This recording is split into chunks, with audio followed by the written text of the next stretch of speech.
Até o momento, Bolsonaro não se pronunciou reconhecendo a derrota. O atual presidente também não ligou para o adversário vencedor, quebrando uma tradição no país. Bruno Pinheiro traz mais detalhes sobre esse silêncio do presidente e da transição do governo. Vamos acompanhar. Após o TSE confirmar a vitória de Lula neste último domingo nas eleições do segundo turno para a presidência da República, o presidente Jair Bolsonaro ficou pelo menos 12 horas no Palácio da Alvorada sem se pronunciar e saiu somente na manhã desta segunda-feira, veio para o Palácio do Planalto. Durante esse intervalo, Jair Bolsonaro não conversou com jornalistas e nem mesmo se manifestou nas redes sociais, mas o importante nome do governo acabou reconhecendo a derrota e ligando para o candidato eleito Luiz Inácio Lula da Silva.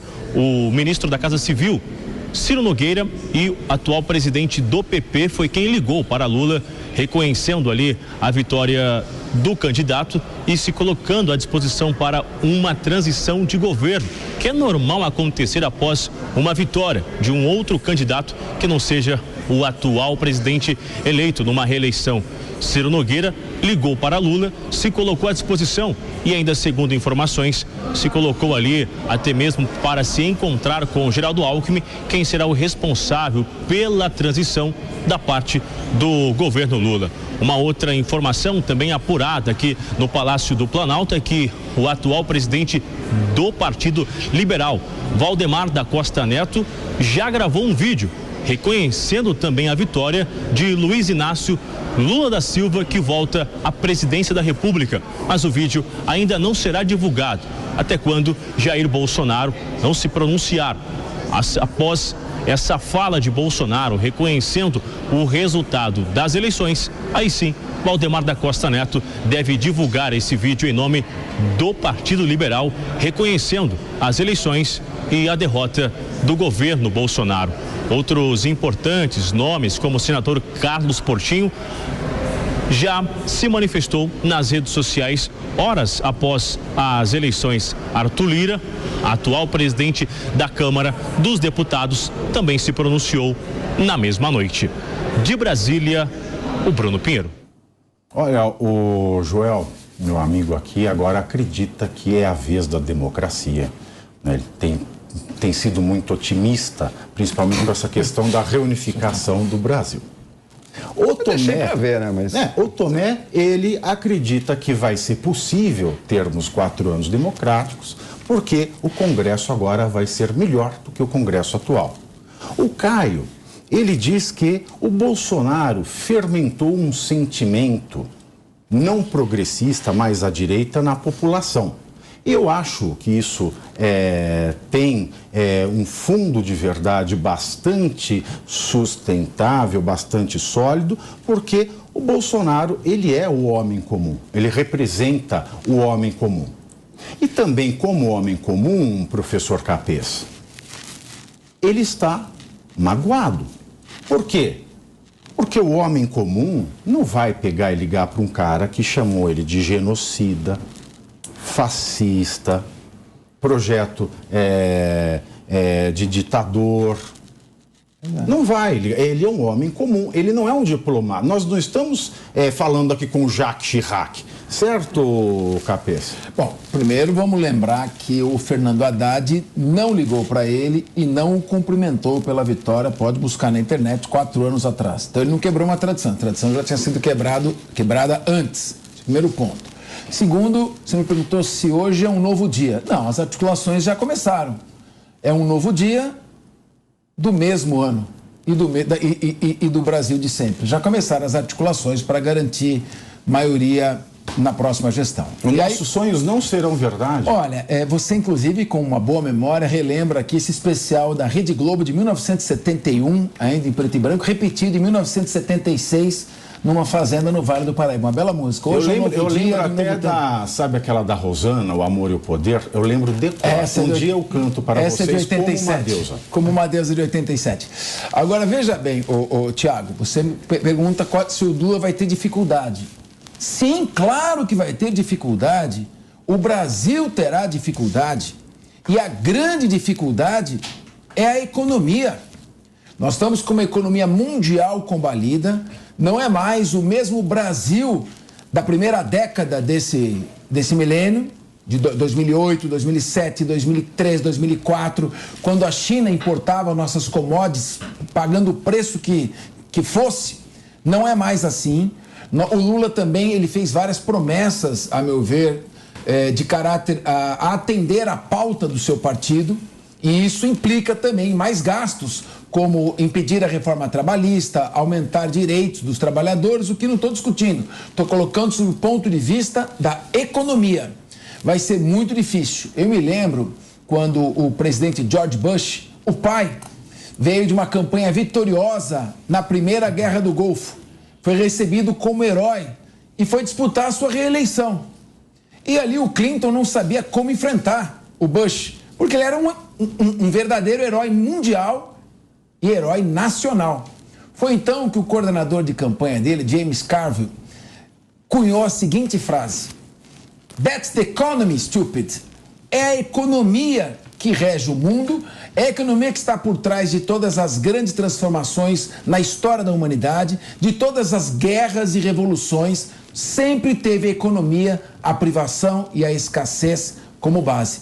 Claro que a economia também influenciou esta eleição. Houve uma comparação entre o Brasil pós-pandemia, tentando se recuperar, e o Brasil da época da alta das commodities. Isso influenciou também, sem dúvida alguma, o eleitor. E o grande desafio do Lula é fazer com que o Brasil do ano que vem seja o mesmo do início da década de 2010, 2000 a 2010.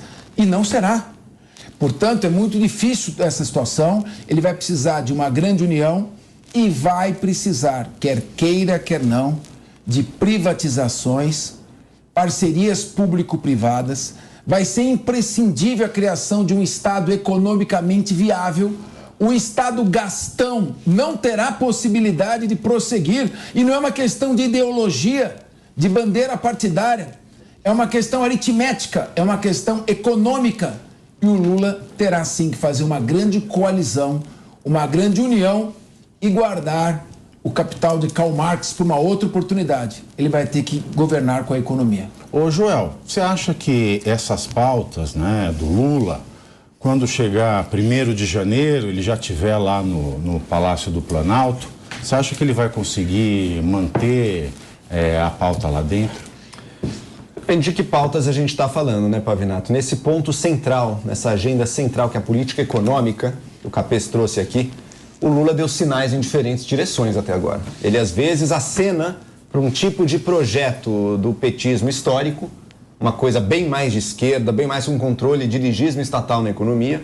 Outras horas, como na carta que ele assinou logo antes aqui do segundo turno, ele fala em responsabilidade fiscal.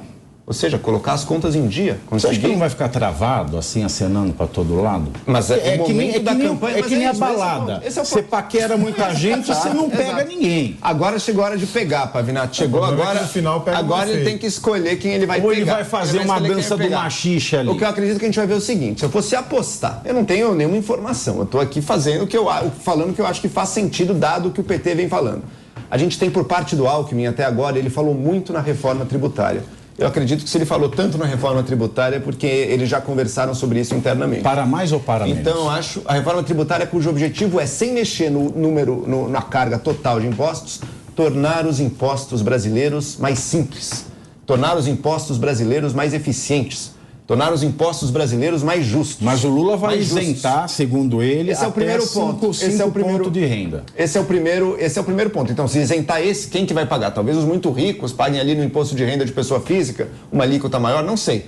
Mas a questão é a seguinte: o governo vai herdar uma situação fiscal difícil. Ou seja, as contas públicas não é trivial para pagar isso aí, não.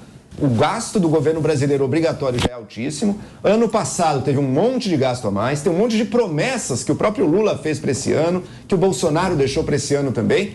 Isso tudo, se for ser feito, essa conta vai precisar ser paga. Então o Lula vai ter... Deixa eu só finalizar rapidamente. Uma pergunta só. Vai ter uma decisão do Lula sobre o equilíbrio fiscal. O teto de gastos que existia antes, esse aí o Bolsonaro já matou, esse aí já não existe mais. E também o Lula já disse com todas as letras que esse teto aí também não seria o que ele ia querer. Vamos ver agora, e essa é a grande pergunta. Vai se chegar no modelo... Você está dizendo, então, que o movimento vai continuar sem teto? É sem teto. O sem teto vai continuar. Só que quem sabe vai ter uma meta fiscal. Quem sabe vai ter uma meta que é o seguinte: a gente não vai ano a ano. A gente não vai ano a ano. Não vai ter não, meta. mas não esse. Isso, alguma regra sim, mas não esse teto que era muito restritivo. Aí não vai ter meta. Aí a hora que atingir a meta, dobra a meta. Não, vai ter que ter uma meta crível. A meta do teto, que era super restritiva, ela deixou de ser crível. Por quê? Quando o Bolsonaro precisou, em mais de uma ocasião, ele furou com o apoio do Congresso. Então, perdeu a credibilidade. Ele esqueceu do Covid. Você precisa de uma nova... Não, o Covid foi justificado. Tô falando do ano passado. E não é pós-Covid isso? Não, mas daí para se reeleger não precisa. Se você acha que em começo de 2021 não tinha emergência, mas logo na véspera de eleição, não, agora é emergência, agora precisa gastar. Também não dá para ser assim. Não dá, assim também não dá. Então é o seguinte, qual vai ser a regra fiscal do governo Lula? Eu acho que ele vai sim buscar uma regra fiscal crível, mas que vai ter um equilíbrio um pouco mais lá na frente, que não vai ser tão estrito ano a ano. A gente vai descobrir. Eu tenho uma certeza que não vai ter também. Quem quer mais reforma trabalhista, quem quer coisas que flexibilizem muito, isso eu diria, vendo os discursos, vendo que é a história do PT com os trabalhadores, não. Para o lado do trabalhador é que não vai afrouxar. Eu temo que nós teremos um Brasil mais caro. E essa questão de taxação de grandes fortunas, a França teve uma experiência desastrosa com isso. As grandes fortunas, os investidores migram para outros países. Argentina também. Na Argentina também. Essa questão de controle sobre a economia é preciso ser revista. E eu espero, sinceramente, que o Lula tenda a máxima de que se ganha um governo sempre com a esquerda, mas se governa com a direita. Porque se você não governar com a direita, você quebra o país. Tomé?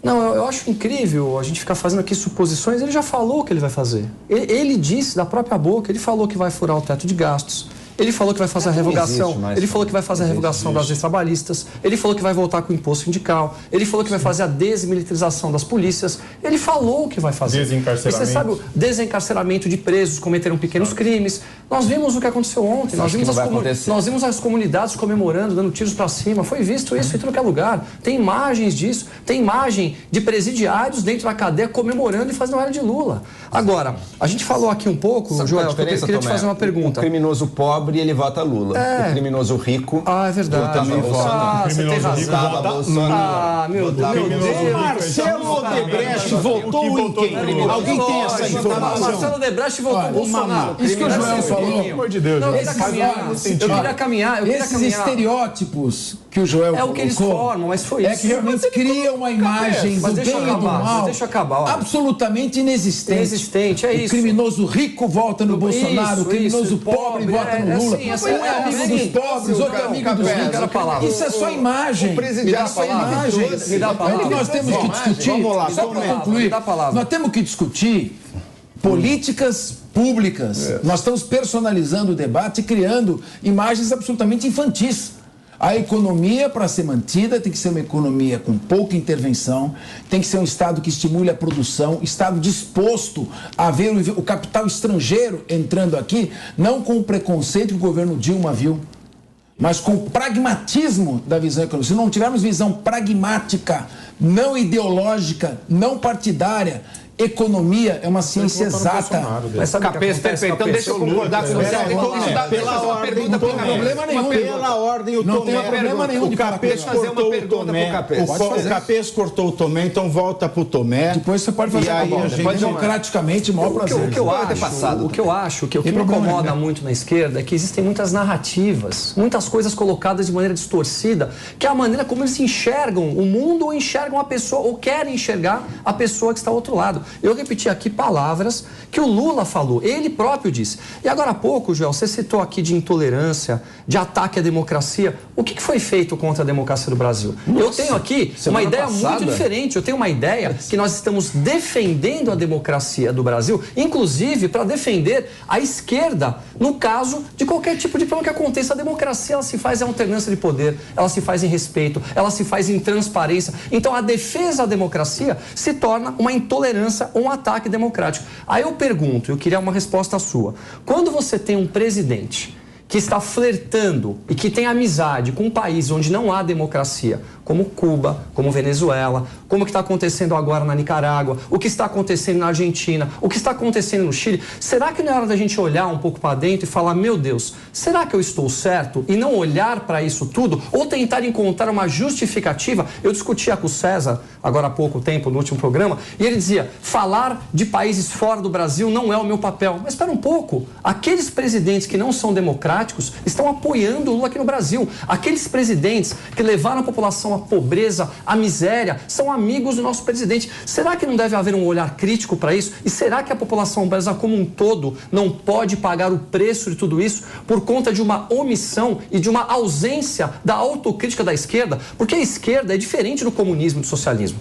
É totalmente diferente. Eu duvido que alguém da esquerda que tem um mínimo de condição intelectual quer o comunismo no Brasil. Eu duvido disso. E se flerta com esses países. Eles dizem isso. Se você entrar no site do PT e ler o que está escrito lá, não tem pergunta, se você ler... Ele não tem. Não, a pergunta é, você acha, você não acha... Vamos girar essa palavra. Só vou repetir a pergunta. Você não acha que... A Cristinona fez um tweet ontem, você viu?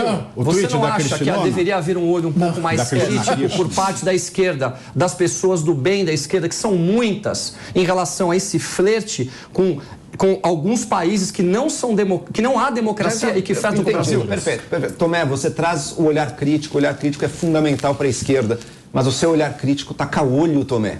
A direita está fazendo a mesma coisa.